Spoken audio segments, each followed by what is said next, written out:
Tech Reimagined, redefining the relationship between people and technology.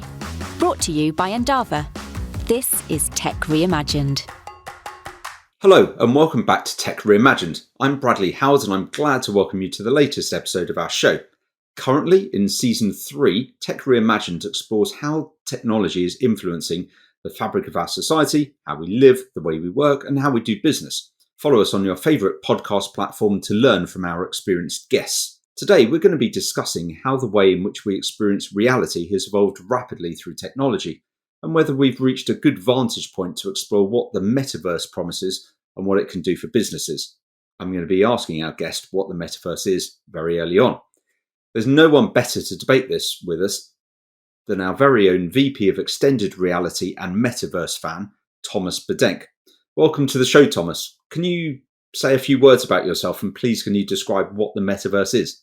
Hi, Bradley. Yeah, I'm Thomas. I work in digital media, I would say, for over 25 years. So before the internet bubble burst, I was already creating websites and designing and programming them. I had a game studio in between, and now since 2015 work here to create VR, AR, and Metaverse applications, experiences for different clients, and also network within Endava around those topics. The Metaverse is a bit of a long story, but I'll try to make it short. The term Metaverse has a bit of a history, originating in a novel, then being picked up again around the time when Second Life was a thing, and now refacing with Meta's rebranding. But it has never reached a global audience like it has this year. And when you talk about the Metaverse, it is most likely a connected three-dimensional world that is perceived through different kinds of devices, but it's real 3D, real-time rendered, and it is a social experience. You can also talk about it in context of augmented reality, and there is a debate if it involves decentralization or not, if it's the next generation of the internet, or if it's based on the current version of the internet. So there are debates about the details, but in general, it will connect us globally in a different form of medium. Thanks very much for that comprehensive description. So we did some research before this episode, and the numbers are staggering. So there's 300 million people that use the Metaverse-like platforms. So that's applications like Fortnite, Roblox, and Minecraft, and they use that every month. That equals the total user base of the internet in 1999. So it's clear that there's an emerging interest and sea of opportunities waiting to expand. So far, Facebook, who has now renamed themselves as Meta, as you just said in the introduction, they've invested about $10 billion just in the last year, that's 2022. So the question for you, Thomas, to get us started is, what do you think that influences the public's appetite for this sort of experience? I think there's a massive appetite, but it also shows that you have to distinct what you're talking about.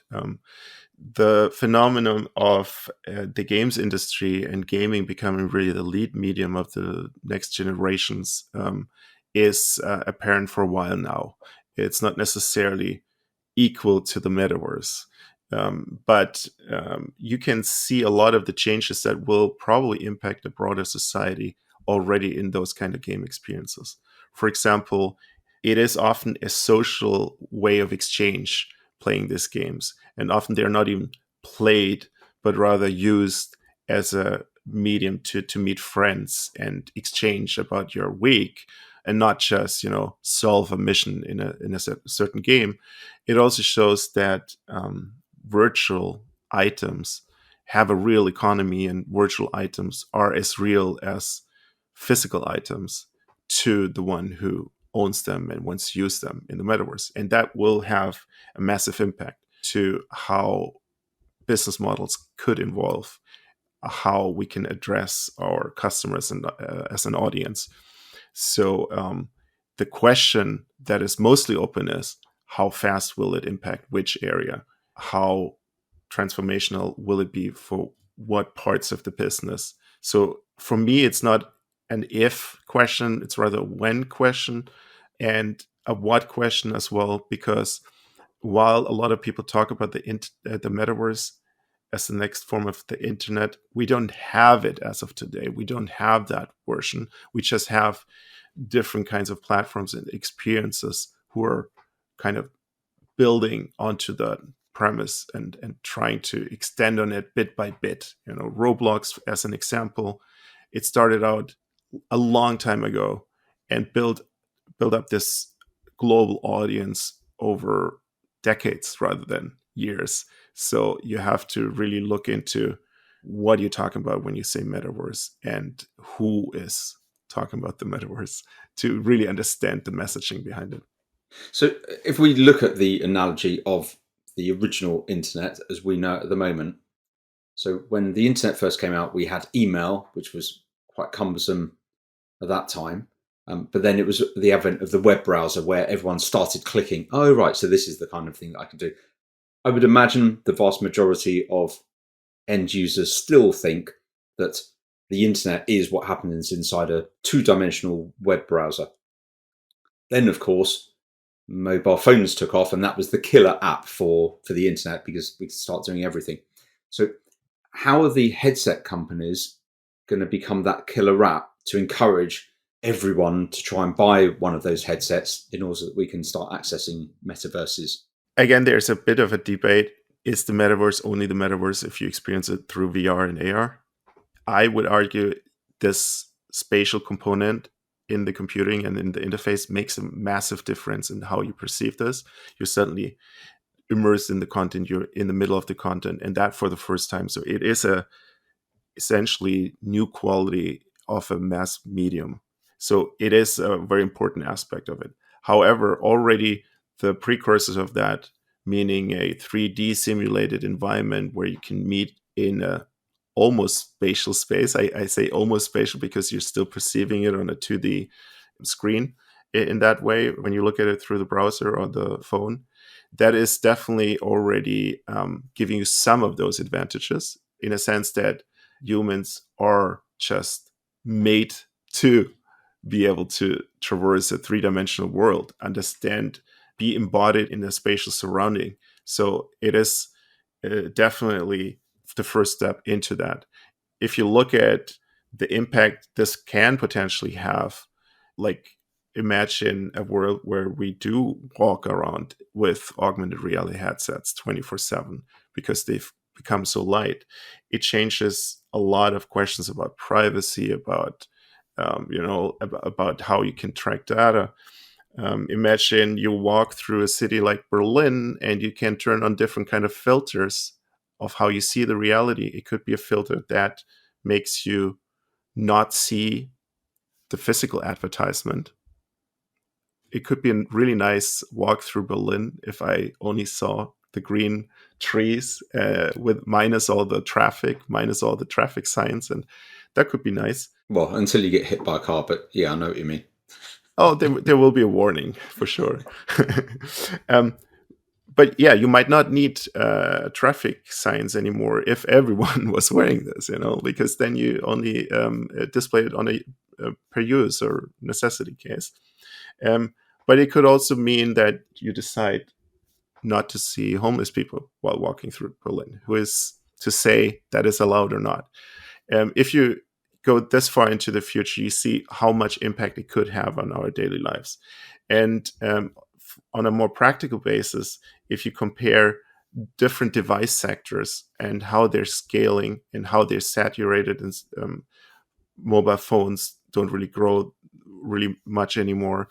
Desktop computers don't grow. Wearables to a certain extent, but virtual reality globally probably grows at like 30% or something like that. So it's obvious that these big platforms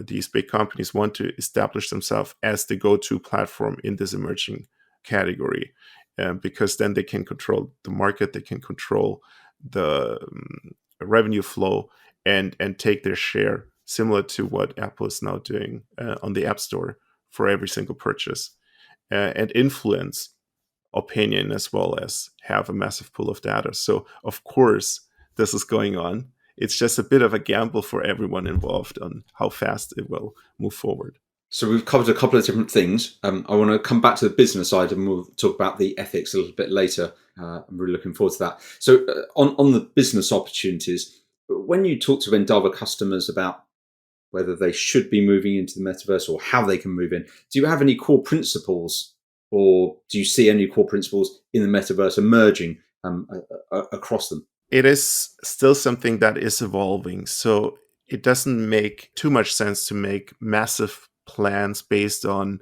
theories of how it could be. So you should approach this iteratively, similar to us generally saying you need an approach to digital acceleration rather than transformation, because transformation sounds like, okay, I'm done tomorrow.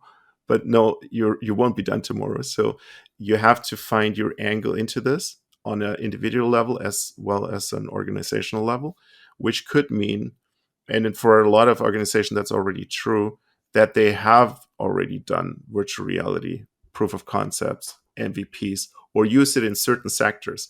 But the metaverse moment kind of means that a lot more people around the world, rather than, let me rephrase that, it's not as much of, this year was not as much of a technological change. It was a change of attention perception. So every big organization suddenly started to think about, so what does this metaverse, what does VR and AR mean for me? How do I have to prepare my data? What really work across my different organizational parts to make sense of this and implement it in a coherent way, work towards a future where this might be part of my business model. But you have to get started somewhere. And it's still this step-by-step of understanding what's coming and then being flexible enough to adjust to what is really as a valid opportunity very short term and what is evolving a bit slower. Because usually, and I like to turn this exercise around and rather than looking forward, look back 5 years, 2 years, 10 years.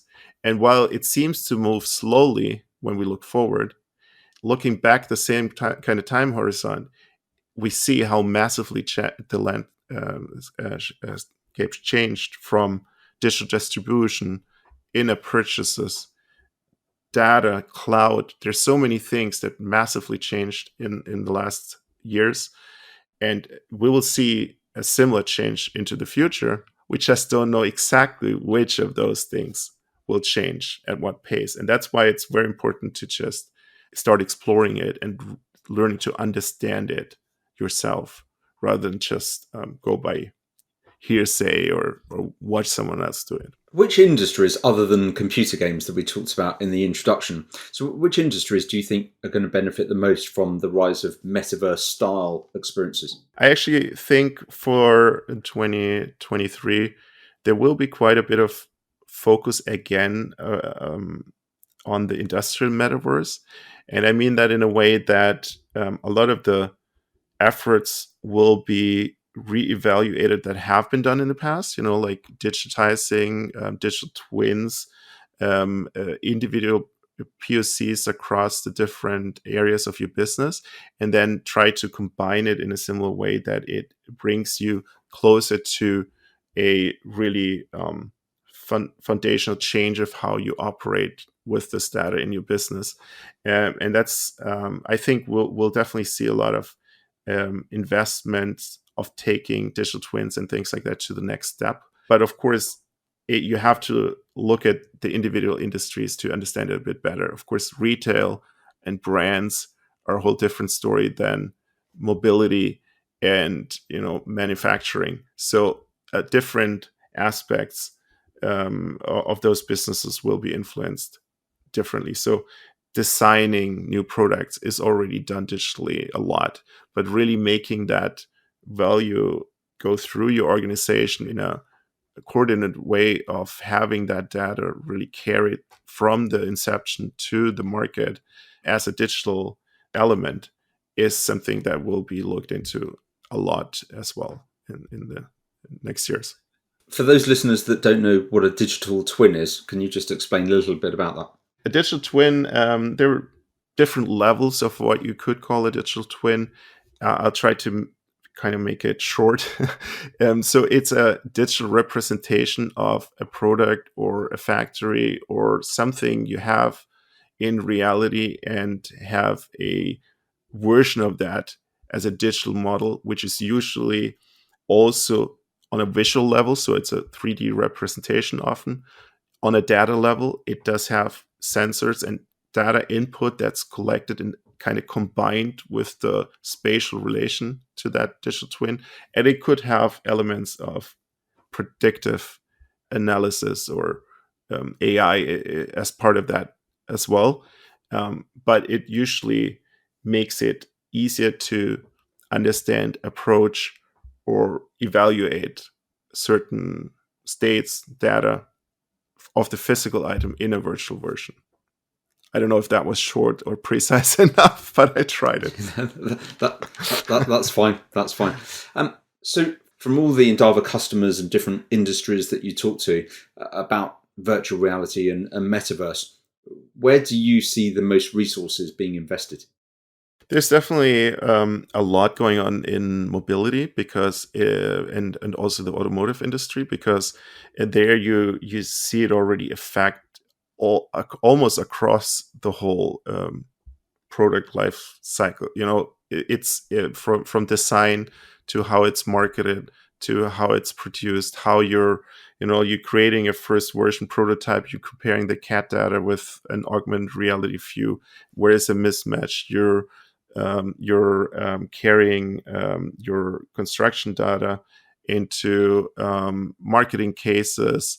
You're representing your brand in the virtual world. You're connecting more directly to your customer than you used to be. So there's a lot of that already happening in the automotive industry, for example. But you can also look at manufacturing more broadly. You can look at health, where, for example, digital twins of organs are displayed for a surgeon during surgery to be able to better perform a surgery. You can see it in retail, where brands really find even new revenue models for making money with virtual items. It's really across the board. It's just different areas of the business that are affected. Yeah. I've always thought that the e-commerce side of the internet could be massively improved by a 3D style environment. If you go into a real bricks and mortar supermarket, for example, and you see all the different varieties of a tomato sauce or a pasta or something on the shelf, then you look at the traditional two-dimensional web browser view. It's terrible. That product discovery is so bad in a 2D environment, but 3D, I'm sure, could really open it up. And I'm quite surprised none of the big retailers have jumped on board with that. Are there any really good e-commerce implementations that you've seen that you'd recommend people in that industry to check out in the metaverse? Again, there are so many levels. Look at what Walmart does in Roblox. Why is Walmart in Roblox, you might think, but check it out.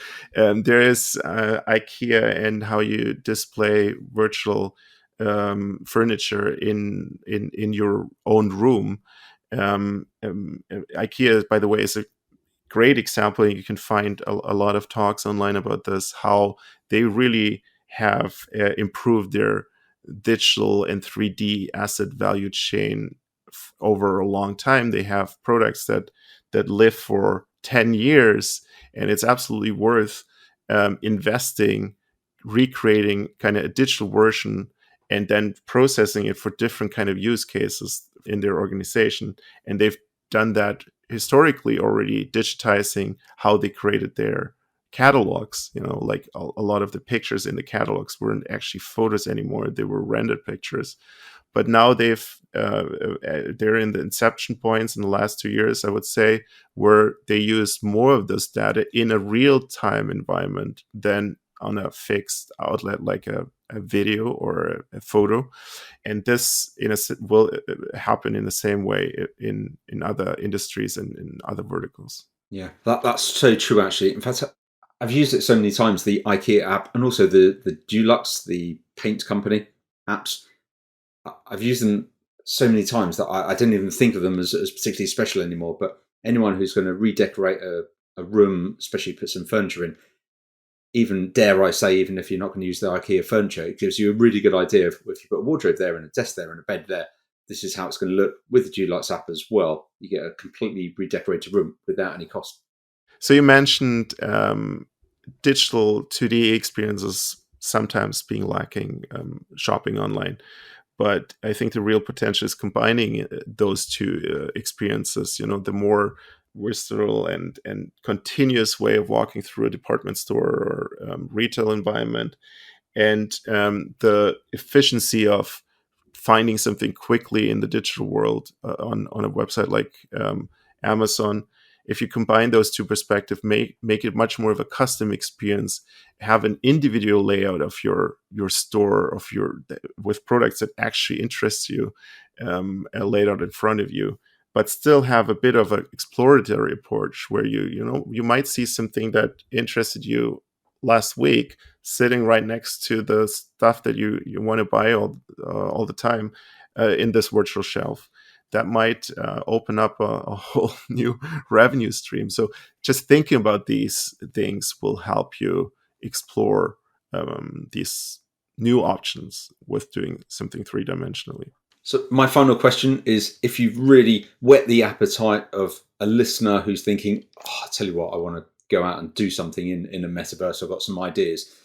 What's their first step? Or what do you think they should do? In terms of the metaverse, I'm sorry to say, but you have to do a bit of homework in understanding what is the difference between a game, a 3D environment, some marketing experience, crypto, and there's so many things kind of thrown together under one umbrella term.